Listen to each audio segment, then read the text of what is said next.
It is official, and it's great news for the entire crypto community. We're also going to talk XRP and XLM prices. The alts are making a move. A settlement you need to hear about, and due to the graphic nature of this program, listener discretion is advised. And we got a lot of juicy crypto goodiness to cover, so let's get to your comments. Yes, because you, the viewer, matter most.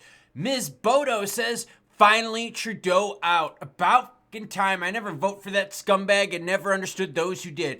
Maybe now Canada can have a chance to pull Rivera and Trump together. Hope money will flow. And remember, Trudeau was against crypto and even went after crypto.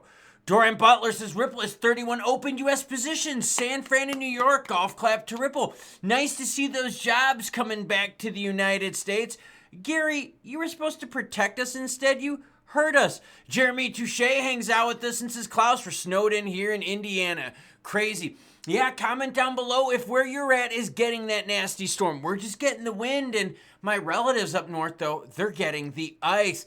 Yes, everyone, it is official. Canadian Prime Minister Justin Trudeau attacks the opposition for recommending Bitcoin as a hedge. Yeah.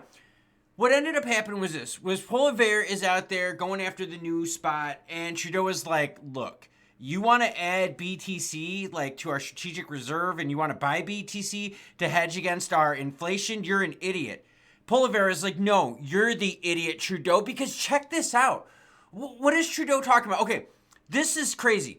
Canada has 41.7 million people, okay?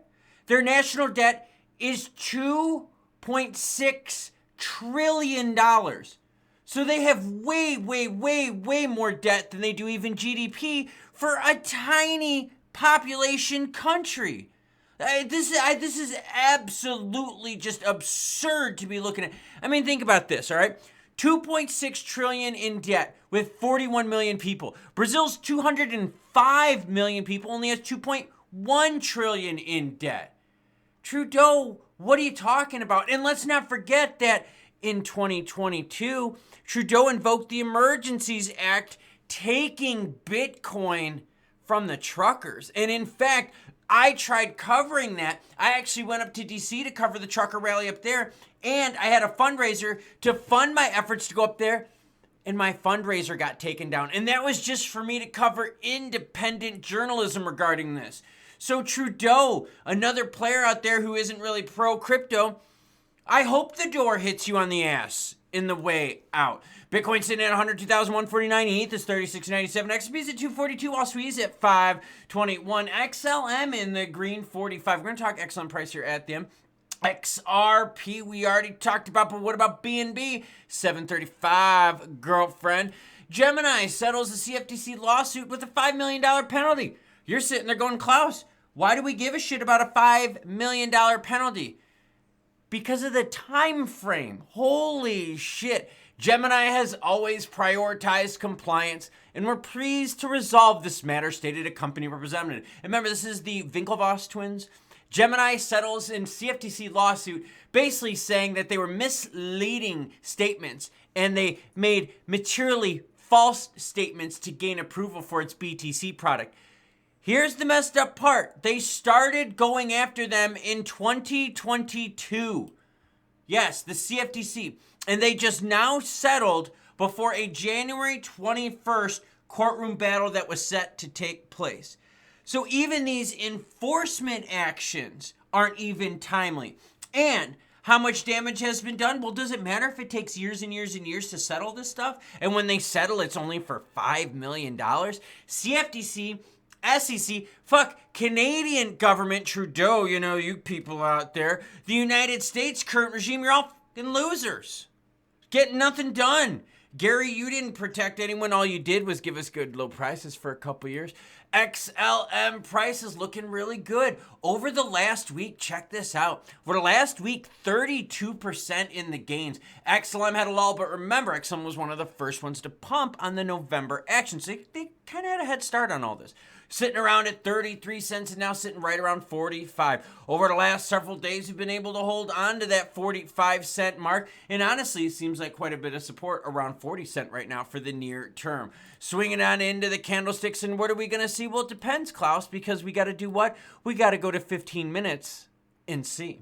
So 15 minutes, where did we get rejected? 46 in change several times.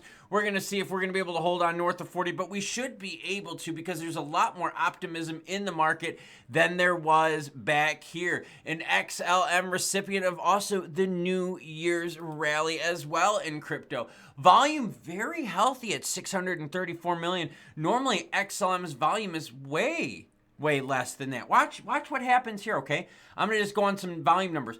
48 million, 176, 55 million, 105 million, 163 million, 440 million, 526, 338. So like a lot of low numbers. So it's good to see XLM holding out there. Now, will XLM be able to continue this rally? It's still easy to see, but a lot of signs are pointing to overall crypto juiciness for the rest of the month. Let's just hope CPI data doesn't pee in our Cheerios. Ripple's RLUSD surges to 607 million in trading volume. Whoa, listen to these numbers here. In a surprising surge, its 24-hour trading volume skyrocketed by over 1,500%. This remarkable growth contrasts sharply with competitors like PayPal's PYUSD, which has a market cap of 491 million and a 24-hour volume of under 20 million. So let me say those numbers again. RLUSD's 24-hour trading volume, 607 million. PayPal's PYUSD, 19.74 million. And Circle's EuroC, only 10.5 million. So RLUSD starting to make some waves here. And what I like about this is it's about the Ripple XRP RLUSD ecosystem. So as long as RLUSD keeps doing what it's doing, staying hot, spicy, naughty, and relevant, it's going to keep the ecosystem hot, spicy, naughty, and relevant. On a serious note here, I know it sucked going through all the stuff with the SEC over the last couple years, but one of the good things about it is it really did keep Ripple XRP relevant. I mean, you couldn't go a couple days without hearing something from the SEC or something from this lawyer or that. So honestly, sometimes they say like any news is good news, right? Any press is good press. And I mean, XRP stayed relevant, stayed in the top 10 in terms of market cap, all while a lawsuit is going on. And now looking ahead, we're like, yo, those roadblocks are going to be removed. Now, over the 7 days for XRP, not as much of a gain as XLM. Let's actually do this. Let's look at that 7 day here. 7 day on XRP. 7 day. XLM has gotten a little bit more out of that 7 day. 14% gains for XRP holders, which is nothing to sneeze about. We are definitely enjoying that New Year's rally as well, with support well north at 220. Haven't even gotten close to that, while the market is fluctuating closer to the 240 mark. Volume is hanging out pretty good at 4.4 billion. Normally volume for XP is anywhere from 1 to 2 billion. So it's good to see a 4Xer in volume with that action. Swinging it on in over the 15-minute candlestick. What are we going to see? I think we're going to see more of the same. And that's what? Little bit of movement here. No, just the opposite. The last few days haven't seen a little bit of movement.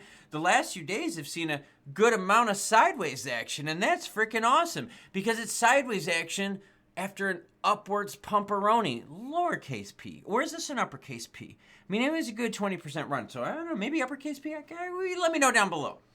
Either way, I've got my alerts set. You know where they are. I don't want to know anything until we get to 245 because I want to see if we can hold on to that move. Haven't been able to. And on the low end, honestly, anything under 235 is going to spark my attention. But let's see what happens as the volume is good. Trudeau is gone. Trump and his friends are talking plans about crypto on the 20th of January. Gemini finally settles 2+ years later. Thank you, CFTC, for not doing jack shit about that one. A $5 million fine. XLM is looking healthy. RLUSD is keeping us in the news, and XRP price healthy as well. You know, if it's the one thing with Trudeau that really bothers me is when he went after the BTC for the truckers. He was basically trying to financially cripple people that were against him. How weak and how much of a fucking douche are you, man? Like, for real. And so what happened is he started looking at crypto as anti-government, taking power and taking control away from the government. In fact, his competitors even said, yo, homie, we might want to get into crypto to hedge against what the government over here is doing. And Trudeau's like, but what we're doing is really good. And he's like, bitch, have you seen the debt? Have you seen the fact that we're not taking care of problems within our borders first? We're taking care of all this other weird shit out there? Yeah. So Trudeau is sitting here going, oh, inflation's not a concern. Oh, debt's not a concern. Dude, I go to Canada quite often. And the problem I got is this. Well, no, I don't have a problem. The Canadians have a problem. Every time I go, my money's worth more because I'm from the United States. The Canadians, no, it's not worth more for them. So Trudeau fighting crypto against a hedge, against his own misspending, own governmental abuse. But the irony is that you resigned because you're a loser, because you weren't doing a good job, because maybe you should have hedged against what you did. Maybe you shouldn't have gone after crypto, and maybe you should have taken care of people in your country first. So now with Trudeau gone, the real pro-crypto action comes from whoever takes his place and Trump. Are they going to work together and make some things happen? We've got other issues on the border too. We've got some commodities that we got to resolve as well. We haven't been able to get favorable pricing. So with Trudeau gone, sounds pretty juicy, doesn't it? Now, in terms of XRP and XLM price action, very happy with this. Volumes where we need it to be. You're not seeing so much in like the socials. You're not seeing like the roar on the internet regarding it. And I think it's because both XLM and XRP have seen higher prices in this. So we know where we can go. And we also know that within the near future, like less than 2 weeks, we're going to have a lot of good news that's just constantly going to be bombarding the market. So honestly, I understand it. People aren't really like super, yeah, this is awesome. Because, I mean, the prices are good, but they're not great. They're not cheap enough to buy. So you're not like, yeah, I'm loading up my bags on lower price. But it's also not high enough to where a lot of you are like, yo, this is moon action. So we're kind of in that meh zone. But the meh zone right now for XRP is at $2.40 to $2.20.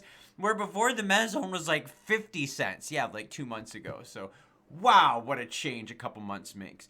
A lot more news is happening. Got another video going on the way, so make sure you hit the subscribe button and notification bell because, of course, Choo Choo Biz Nachos.